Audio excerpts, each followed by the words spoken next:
Morning students, welcome to the mathematics class. Today we are discussing the chapter number 1 integers. सबसे पहले हम integers की definition क्या होती है वो लेंगे. इंटीजर्स के कुछ ऑपरेशंस होते हैं like addition, subtraction, multiplication and division. उसके लिए हमें कुछ रूल्स एंड रेगुलेशंस को फॉलो करना पड़ता है, तो वो उसकी प्रॉपर्टीज़ के अंदर इंक्लूड हो जाता है. तो सबसे पहले हम देखते हैं कि इंटीजर्स का मतलब क्या होता है. जैसे कि हम जानते हैं कि 0, 1, 2, 3, 4, 5 जो ये नंबर्स होते हैं इनको हम होल नंबर्स कहते हैं. लेकिन होल नंबर्स के साथ में अगर आप नेगेटिव नेचुरल नंबर्स को भी इंक्लूड कर देते हो तो एक बड़ा क्लास ग्रुप ऑफ नंबर्स तैयार हो जाता है और ये ग्रुप जो है वो इंटीजर्स कहलाता है.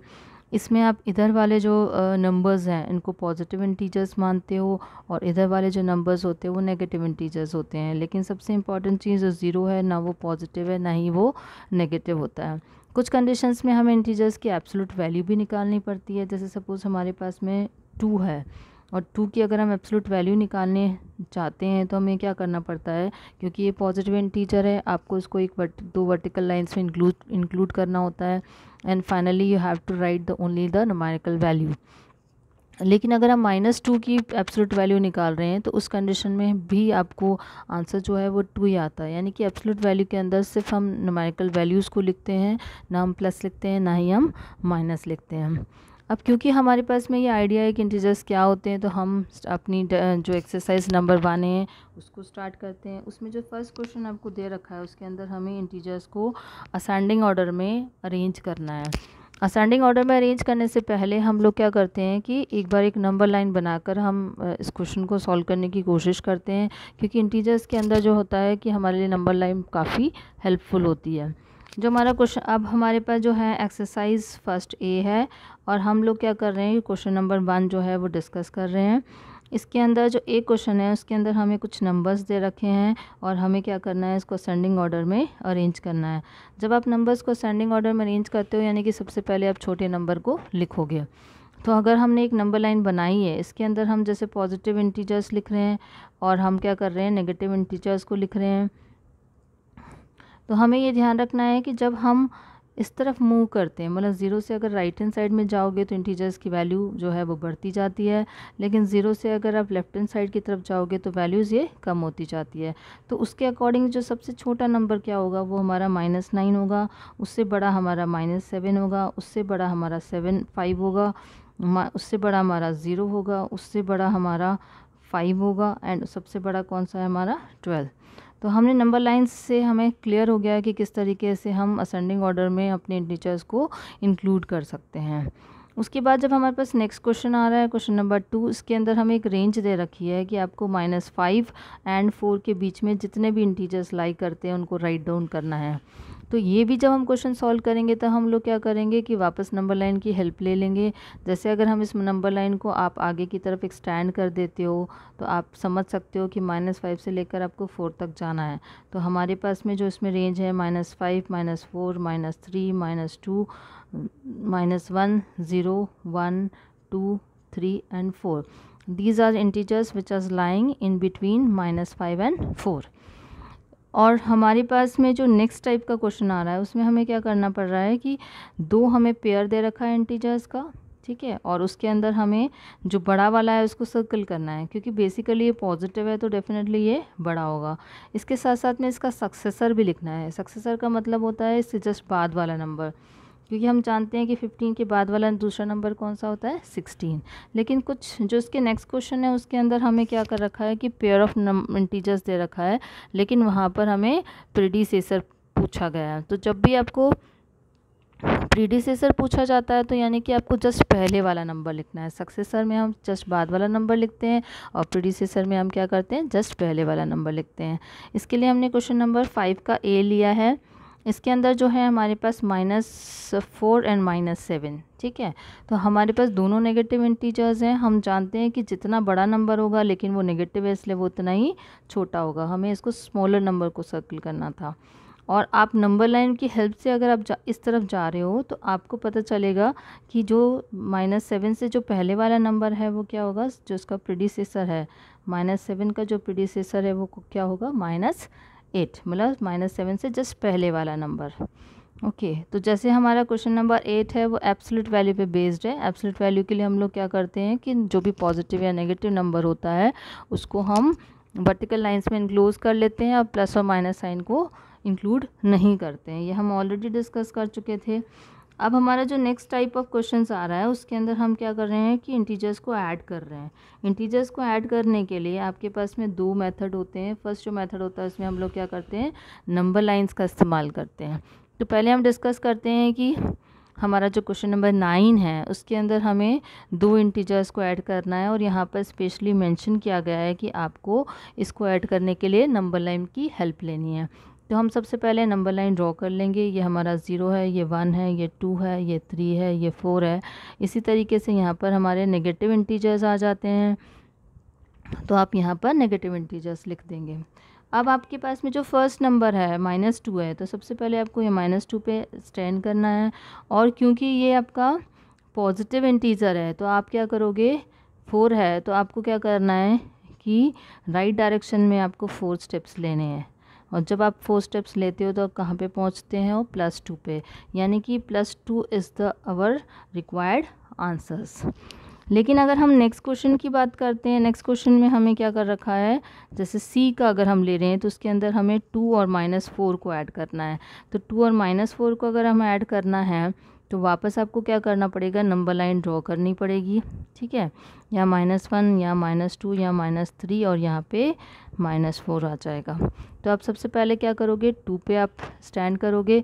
यहाँ पे -4 है, -4 होने के लिए आपको क्या करना पड़ेगा, नेगेटिव डायरेक्शन में जाना पड़ेगा।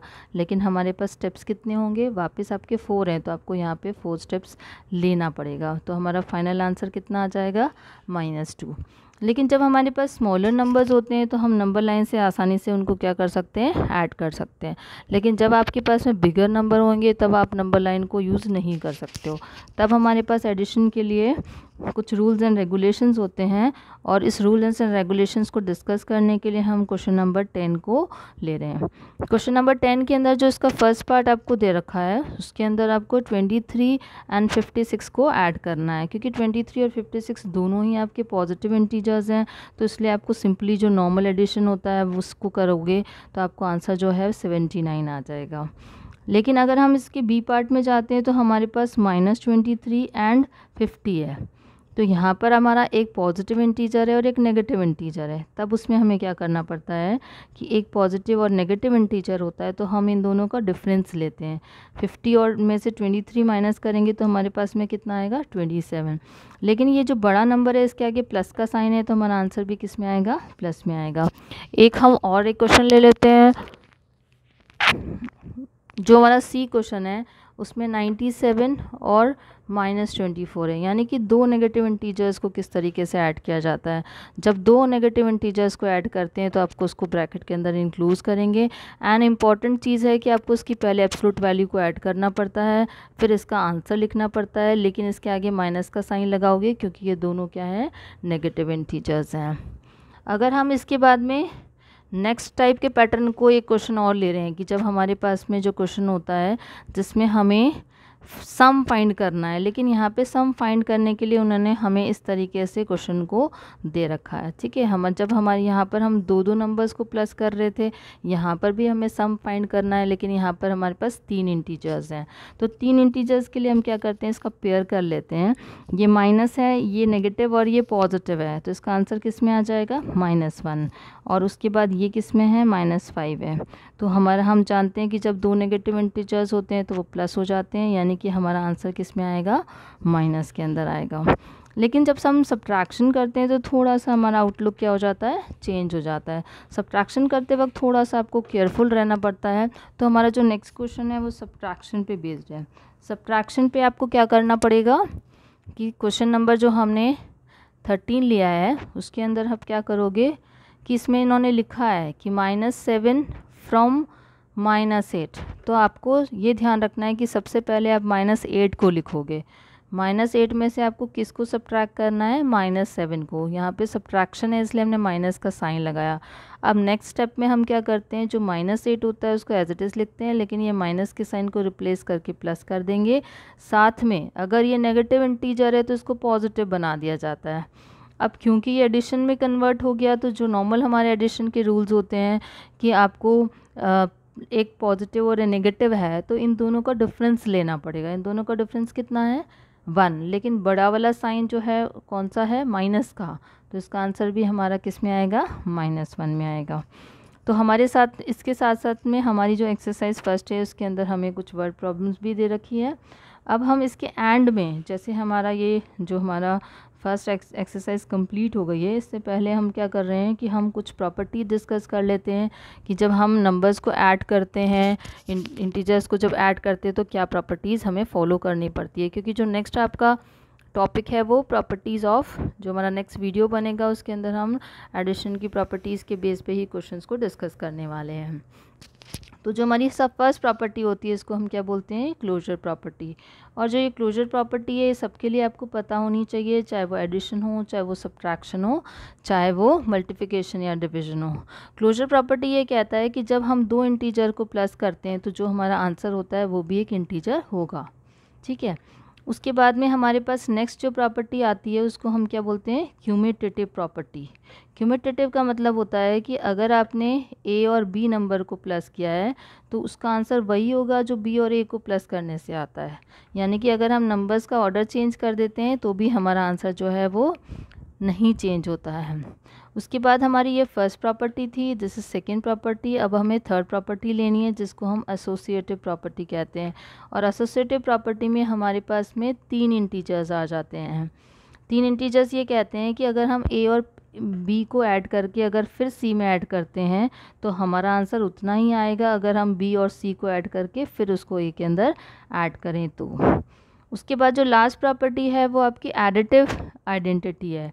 एडिटिव आइडेंटिटी क्या कहती है आपको? कि एडिटिव आइडेंटिटी का मतलब ये होता है कि अगर आपके पास में कोई भी इंटीजर ए है, उसके अंदर अगर आप ज़ीरो को ऐड करते हो या ज़ीरो के अंदर कोई भी अगर किसी इंटीजर को ऐड करते हो तो उसकी वैल्यू हमेशा ए ही आएगी। तो हमने 4 प्रॉपर्टी डिस्कस करी है। This properties are applicable while adding the integers. जब हम इंटीजर्स को ऐड करते हैं तो इन प्रॉपर्टीज़ का ध्यान रखना होता है। सिमिलरली हमें प्रॉपर्टीज़ को के सब्ट्रैक्शन में भी सेम प्रॉपर्टीज़ को डिस्कस करना है। ठीक है। सेम प्रॉपर्टीज़ को डिस्कस करने के लिए हम क्या कर रहे हैं, इसको थोड़ा सा बस चेंज कर रहे हैं कि आपको एडिशन की जगह क्या लेना है? You have to concentrate on subtraction. Subtraction में भी सेम प्रॉपर्टी होगी, क्लोजर प्रॉपर्टी, यानी कि अगर आप एक इंटीजर में से दूसरे इंटीजर को माइनस कर रहे हो तो जो हमारा आंसर आएगा वो भी एक इंटीजर होता है। क्यूमुटेटिव प्रॉपर्टी क्या कहती है कि क्यूमुटेटिव प्रॉपर्टी मतलब मैंने ए में से बी को माइनस किया तो वो कभी भी बी में से ए को माइनस करने के बराबर नहीं होगा, क्योंकि अगर हमने 6 में से 4 को माइनस किया है तो कभी भी वो 4 - 6 नहीं हो सकता है। तो हम अगर इसका ऑर्डर चेंज करेंगे तो हमारा आंसर भी क्या हो जाएगा? चेंज हो जाएगा। सिमिलरली जो एसोसिएटिव प्रॉपर्टी होती है वो 3 इंटीजर्स के लिए लगती है। तो उसके अंदर क्या होता है? a - b - c, यानी कि पहले मैंने b में से c को माइनस किया और फिर उसके बाद a में से माइनस कर रही हूँ, तो जो मेरा आंसर है वो a - b - c के बराबर नहीं हो सकता है, क्योंकि हम अच्छे से जानते हैं कि अगर हम नंबर्स का ऑर्डर चेंज करके अगर सब्ट्रैक्ट करते हैं तो हमारा आंसर भी क्या हो जाता है? चेंज हो जाता है। तो जो हमारा नेक्स्ट वीडियो आएगा उसके अंदर हम exercise number first B start करेंगे और उसके अंदर हम ये सारी प्रॉपर्टी जो भी डिस्कस कर रही है उस पे बेस्ड क्वेश्चंस डिस्कस करने वाले हैं। See you in the next video.